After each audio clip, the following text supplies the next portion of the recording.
ಎಲ್ರಿಗೂ ನಮಸ್ಕಾರ. ನನ್ನ ಚಾನೆಲ್ ನವ್ಯ, ಇದಕ್ಕೆಲ್ರಿಗೂ ಸ್ವಾಗತ ಸುಸ್ವಾಗತ. ಎಲ್ರು ಹೇಗಿದ್ದೀರಾ? ನಿಮ್ಮ ದಿನ ಹೇಗಿತ್ತು? ಇವತ್ತಿನ ಬ್ಯುಸಿ ಲೈಫಲ್ಲಿ ನಾವು ನಮ್ಮ ಮನೆ, ಕೆಲಸ, ಫ್ಯಾಮಿಲಿ ಇವೆಲ್ಲದನ್ನ ಮ್ಯಾನೇಜ್ ಮಾಡ್ತೀವಿ. ಆದ್ರೆ ಒಂದು ವಿಷಯವನ್ನ ನಾವು ಪ್ರತಿ ಸಲ ಬಹಳಷ್ಟು ಸಲ ಇಗ್ನೋರ್ ಮಾಡ್ತೀವಿ. ಅದು ಏನಪ್ಪಾ ಅಂತ ಹೇಳಿದ್ರೆ ನಮ್ಮ ಹಣ, ನಮ್ಮ ದುಡ್ಡು, ನಮ್ಮ ಮನಿ. ವರ್ಕಿಂಗ್ ವುಮನ್ ಬಗ್ಗೆ ಮಾತಾಡಿದ್ರೆ ನಾವು ಅರ್ನ್ ಮಾಡ್ತೀವಿ, ಸೇವ್ ಮಾಡ್ತೀವಿ. ಆದ್ರೆ ಒಂದು ಪ್ರಶ್ನೆ, ನಮ್ಮ ಹಣ ನಮಗಾಗಿ ಕೆಲಸ ಮಾಡ್ತಿದ್ಯಾ? ಸರಿ, ಹೌಸ್ ವೈಫ್ ಬಗ್ಗೆ ಮಾತಾಡಿದ್ರೆ ಹೆಂಗಸರು ಹಣ ಉಳಿಸೋದ್ರಲ್ಲಿ ಯಾರಿಗಿಂತಲೂ ಕಮ್ಮಿ ಇಲ್ಲ ಬಿಡಿ. ಸ್ವಲ್ಪ ಹಣ ಉಳಿಸಿ ಕಿಚನ್ ಡಬ್ಬಾದಲ್ಲೋ, ಸಾರಿ ವಾರ್ಡ್ರೋಬಲ್ಲೋ ಅಥವಾ ನಮ್ಮ ಪರ್ಸ್ನ ಸೀಕ್ರೆಟ್ ಪಾಕೆಟ್ ಅಲ್ಲಿ ಇಡ್ತೀವಿ. ಎಮರ್ಜೆನ್ಸಿ ಬಂದಾಗ ನನ್ನ ಹತ್ರ ಸ್ವಲ್ಪ ದುಡ್ಡಿದೆ ಅಂತ ಕೊಡ್ತೀವಿ. ಅದು ನಮ್ಮ ಸ್ಮಾರ್ಟ್ನೆಸ್. ಆದ್ರೆ ಹೀಗೆ ಇಟ್ಟ ಹಣ ಬೆಳೆಯುತ್ತಾ ಅಥವಾ ಅದು ಡಬಲ್ ಆಗತ್ತಾ? ಇಲ್ಲ ಅಲ್ವಾ? ಅದು ಸೇಫ್ ಆಗಿರ್ಬೋದು, ಆದ್ರೆ ಗ್ರೋ ಆಗಲ್ಲ. ವರ್ಕಿಂಗ್ ವಿಮೆನ್ ಆಗಿರ್ಲಿ, ಹೌಸ್ ವೈಫ್ ಆಗಿರ್ಲಿ, ನಾವೆಲ್ಲರೂ ಮನಿ ಹ್ಯಾಂಡಲ್ ಮಾಡ್ತೀವಿ, ಆದ್ರೆ ಇನ್ವೆಸ್ಟ್ ಮಾಡೋದು ಮಾತ್ರ ಮಿಸ್ ಆಗ್ತಿದೆ. ಹಾಗಾಗಿ ಈ ವಿಡಿಯೋದಲ್ಲಿ ನಾವು ಸಿಂಪಲ್ ಆಗಿ ನೋಡೋಣ ಸೇವಿಂಗ್, ಇನ್ವೆಸ್ಟಿಂಗ್, ಮ್ಯೂಚುವಲ್ ಫಂಡ್ ಹಾಗೆ bank, gold versus mutual fund difference. Video ಮುಂದುವರಿಯೋಕ್ಕಿಂತ ಮೊದಲು ನನ್ನ ಸ್ಟೋರಿ ಒಂದನ್ನ ಶೇರ್ ಮಾಡ್ತೀನಿ, ಕೇಳಿ. ನಾನು 2016 ಜಾಬ್ ಜಾಯ್ನ್ ಆದೆ. ಫಸ್ಟ್ ಸ್ಯಾಲ್ರಿ ಬಂದಾಗ ಯಾರಿಗೆ ಖುಷಿ ಆಗಲ್ಲ ಹೇಳಿ? ತುಂಬಾನೇ ಖುಷಿಯಾಗಿತ್ತು. ಆದ್ರೆ ಪ್ರಾಬ್ಲಮ್ ಏನು ಅಂದ್ರೆ ನನಗೆ ಸೇವಿಂಗ್ ಬಗ್ಗೆ ಐಡಿಯಾ ಇರಲಿಲ್ಲ, ಇನ್ವೆಸ್ಟಿಂಗ್ ಬಗ್ಗೆ ಗೊತ್ತೇ ಇರಲಿಲ್ಲ. ಅರ್ನ್ ಮಾಡಿದ ದುಡ್ಡೆಲ್ಲ ಶಾಪಿಂಗ್, ಔಟಿಂಗ್ ಹೀಗೆ ಸಣ್ಣ ಪುಟ್ಟ ಎಕ್ಸ್ಪೆನ್ಸಸ್ ಅಂತ ಖರ್ಚಾಗ್ತಿತ್ತು. ಮನೇಲಿ ಹೇಳ್ತಿದ್ರು ಗೋಲ್ಡ್ ತೆಗೋ, ಅದು ಸೇಫ್ ಅಂತ. ಹಾಗೆ ಒಂದು ಸ್ವಲ್ಪ ಗೋಲ್ಡಿಗೆ ಇನ್ವೆಸ್ಟ್ ಮಾಡಿ ಅದರ ಜೊತೆ ಕಾರ್ ಲೋನ್ ತಗೊಂಡೆ. ಆಗ ಅದು ನನಗೆ ಅಚೀವ್ಮೆಂಟ್ ಅಂತ ಅನಿಸಿತು. ಆದ್ರೆ ಈಗ ಹಿಂದೆ ತಿರುಗಿ ನೋಡಿದ್ರೆ savings zero, no investment, emergency fund zero. ಆಗ ಯಾರು ಗೈಡ್ ಮಾಡಲಿಲ್ಲ. ಅಪ್ಪ ಹೇಳ್ತಿದ್ರು ಸೇವ್ ಮಾಡು ಅಂತ. ಆದರೆ ಸೇವಿಂಗ್ ಹೇಗೆ ಮಾಡಬೇಕು, ಮನಿ ಗ್ರೋ ಆಗಬೇಕು ಅನ್ನೋ ಕಾನ್ಸೆಪ್ಟೇ ಗೊತ್ತಿರಲಿಲ್ಲ. 2021 ನನ್ನ ಮದುವೆ ಆಯಿತು. ಆ ಸಮಯದಲ್ಲಿ ನನ್ನ ಅಪ್ಪ ನನಗೆ 10,000 ಕೊಟ್ಟಿದ್ರು.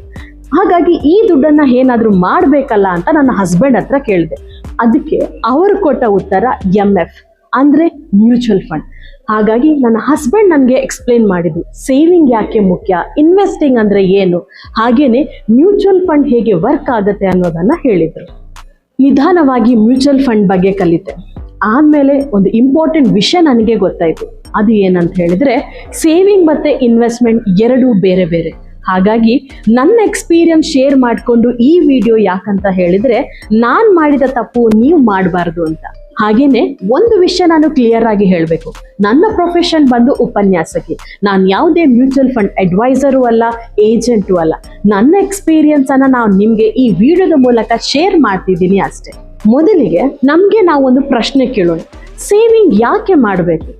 ಎಮರ್ಜೆನ್ಸಿ ಬಂದಾಗ, ಮಕ್ಕಳ ಫ್ಯೂಚರ್ಗಾಗಿ, ನಮ್ಮ ಡ್ರೀಮ್ ಫುಲ್ಫಿಲ್ ಮಾಡೋದಕ್ಕಾಗಿ, ಅಥವಾ ಫಿನಾನ್ಷಿಯಲ್ ಇಂಡಿಪೆಂಡೆನ್ಸ್ಗಾಗಿ?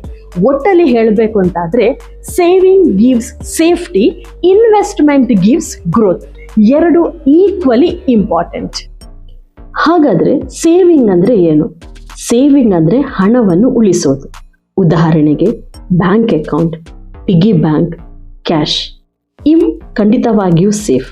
ಆದರೆ ಹಣ ಮಾತ್ರ ಫಾಸ್ಟ್ ಆಗಿ ಗ್ರೋ ಆಗಲ್ಲ. ಬ್ಯಾಂಕ್ ಅಕೌಂಟ್ ಕನ್ಸಿಡರ್ ಮಾಡಿದ್ರು ಸಾಮಾನ್ಯವಾಗಿ ನಮಗೆ ಬ್ಯಾಂಕಲ್ಲಿ 3% ಇಂದ 6% ವರೆಗೆ ಇಂಟ್ರೆಸ್ಟ್ ಸಿಗುತ್ತೆ. ಸರಿ, ಹಾಗಾದ್ರೆ ಮ್ಯೂಚುವಲ್ ಫಂಡ್ ಅಂದ್ರೆ ಏನು? ಸರಳವಾಗಿ ಹೇಳಬೇಕು ಅಂತಾದ್ರೆ ನಮ್ಮ ಹಾಗೆ ಹಲವಾರು ಜನ ಹಣ ಹಾಕ್ತಾರೆ. ಆ ಹಣವನ್ನ ಫಂಡ್ ಮ್ಯಾನೇಜರ್ ಸ್ಟಾಕ್, ಬಾಂಡ್ಗಳಲ್ಲಿ ಇನ್ವೆಸ್ಟ್ ಮಾಡ್ತಾರೆ. ಈಗ ನಾವು ಬ್ಯಾಂಕ್ ಮತ್ತು ಮ್ಯೂಚುವಲ್ ಫಂಡ್ಗಿರುವ ಡಿಫ್ರೆನ್ಸ್ ಏನು ಅಂತ ನೋಡೋಣ. ಈಗ ಬ್ಯಾಂಕ್ ಕನ್ಸಿಡರ್ ಮಾಡಿದರೆ ಆಗಲೇ ಹೇಳಿದಾಗೆ ಬ್ಯಾಂಕಲ್ಲಿ ನಮಗೆ 3% 6% ಇಂಟ್ರೆಸ್ಟ್ ಬರುತ್ತೆ, ಸೇಫ್ ಆಗಿರುತ್ತೆ. ಆದರೆ ಗ್ರೋತ್ ಅಂತೂ ಸ್ಲೋ ಆಗಿರುತ್ತೆ. ಫಾರ್ ಎಕ್ಸಾಂಪಲ್, ನಾವು ವರ್ಷಕ್ಕೆ 1 ಲಕ್ಷ ನಾವು ಸೇವಿಂಗ್ಸ್ ಮಾಡಿದರೆ ನಮಗೊಂದು 3,000ದಿಂದ 6,000ವರೆಗೆ ಇಂಟ್ರೆಸ್ಟ್ ಸಿಗುತ್ತೆ. ಅದೇ ನಾವು ಮ್ಯೂಚುವಲ್ ಫಂಡ್ಗೆ ಹೋದರೆ ಖಂಡಿತವಾಗಿ ಅದು ಲಾಂಗ್ ಟರ್ಮ್ ಆಗಿರುತ್ತೆ. ಸೊ ಲಾಂಗ್ ಟರ್ಮಲ್ಲಿ ನಮಗೆ 10ರಿಂದ 12% ಅಥವಾ ಜಾಸ್ತಿ ಇಂಟ್ರೆಸ್ಟ್ ನಮಗೆ ಸಿಗ್ಬೋದು. ರಿಸ್ಕ್ ಅಂತೂ ಇದ್ದೇ ಇರುತ್ತೆ, ಗ್ರೋತ್ ಮಾತ್ರ ಹೆಚ್ಚಿರುತ್ತೆ. ಫಾರ್ ಎಕ್ಸಾಂಪಲ್, ನೀವು ವರ್ಷಕ್ಕೆ 1 ಲಕ್ಷ ಇನ್ವೆಸ್ಟ್ ಮಾಡಿದರೆ ಅದು 10,000ದಿಂದ ಅಥವಾ 10,000ದಿಂದ ಜಾಸ್ತಿ ನಮಗೆ ಇಂಟ್ರೆಸ್ಟ್ ಅನ್ನ ಕೊಡುತ್ತೆ.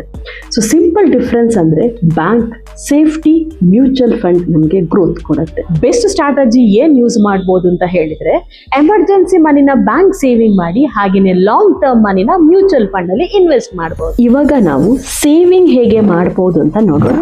ಸೊ ವರ್ಕಿಂಗ್ ವಿಮೆನ್ ಬಗ್ಗೆ ಮಾತಾಡಿದ್ರೆ, ಸ್ಯಾಲ್ರಿ ಬಂದ ತಕ್ಷಣ ಆಟೋ ಸೇವ್ ಮಾಡಿ, ಆನ್ಲೈನ್ ಶಾಪಿಂಗ್ ಒಂದ್ ಸ್ವಲ್ಪ ಕಂಟ್ರೋಲ್ ಮಾಡಿದ್ರೆ ಒಳ್ಳೆಯದು, ಸಿಪ್ ಅನ್ನ ಆಟೋ ಡೆಬಿಟ್ ಮಾಡಿ. ಹಾಗೇನೆ ಹೌಸ್ ವೈಫ್ ಬಗ್ಗೆ ಮಾತಾಡಿದ್ರೆ, ಡೈಲಿ 50 ರೂಪಾಯಿಂದ 100 ರೂಪಾಯಿ ಸೈಡ್ಗೆ ಇಡಿ, ಗ್ರಾಸರಿನ ಸ್ಮಾರ್ಟ್ ಆಗಿ ಪ್ಲಾನಿಂಗ್ ಮಾಡಿ, ಮಂತ್ಲಿ ಸೇವಿಂಗ್ ಕ್ರಿಯೇಟ್ ಮಾಡಿ. Small savings will give a big result. Budget control, budget manage already ನಿಮಗೆ ಗೊತ್ತಿದೆ. ನೀವು ಅರ್ನ್ ಮಾಡೋದಿಲ್ಲ ಅಂದ್ರೆ ಇನ್ವೆಸ್ಟ್ ಮಾಡೋಕ್ಕಾಗಲ್ಲ ಅಂತ ಅರ್ಥ ಅಲ್ಲ. 500 ರೂಪಾಯಿ ಕೂಡ ಲೈಫ್ ಚೇಂಜ್ ಮಾಡ್ಬೋದು.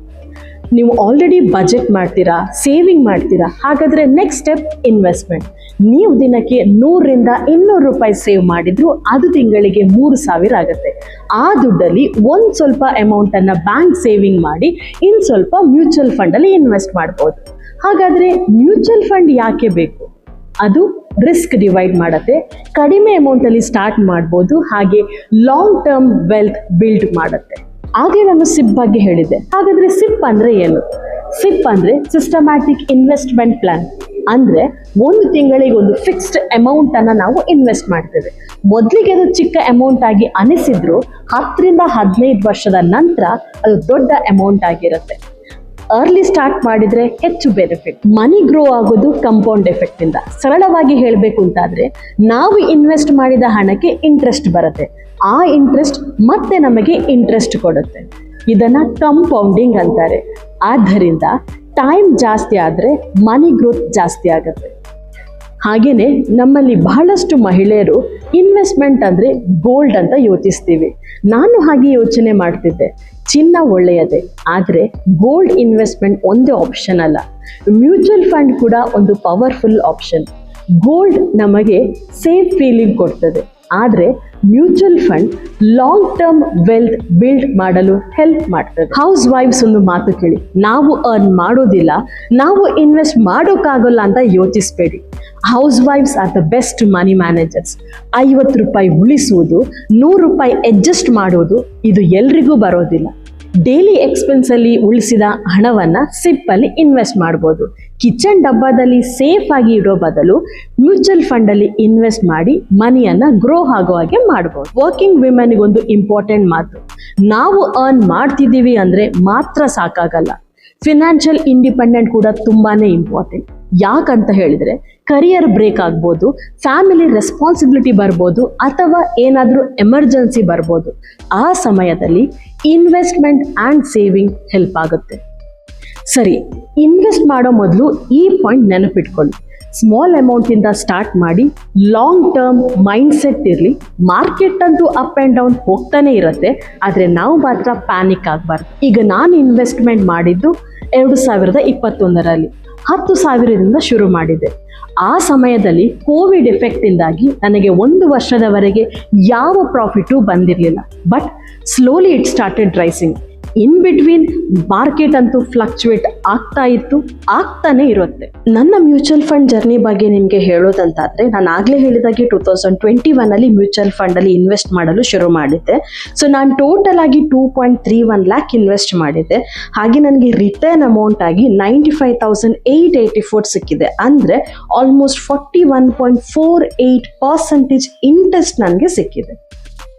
ಇಂಡಿಯಾದಲ್ಲಿ ಸೆಬಿ ಮತ್ತು AMFI ಇನ್ವೆಸ್ಟರ್ಗೆ ರೂಲ್ಸ್ ಮತ್ತು ಅವೇರ್ನೆಸ್ ಕೊಡ್ತದೆ. ಹಾಗಾಗಿ ಸೇಫ್ ಆಗಿ ನಾಲೆಜ್ ಜೊತೆ ಇನ್ವೆಸ್ಟ್ ಮಾಡಿ. ಸ್ಟಾರ್ಟ್ ಮಾಡಲು ಲಕ್ಷಗಟ್ಟಲೆ ಬೇಕು ಅಂತ ಇಲ್ಲ, ಫಿನಾನ್ಸ್ ಡಿಗ್ರಿ ಬೇಡ, ಅಥವಾ ಶ್ರೀಮಂತರೇ ಇನ್ವೆಸ್ಟ್ ಮಾಡಬೇಕು ಅಂತ ಏನಿಲ್ಲ.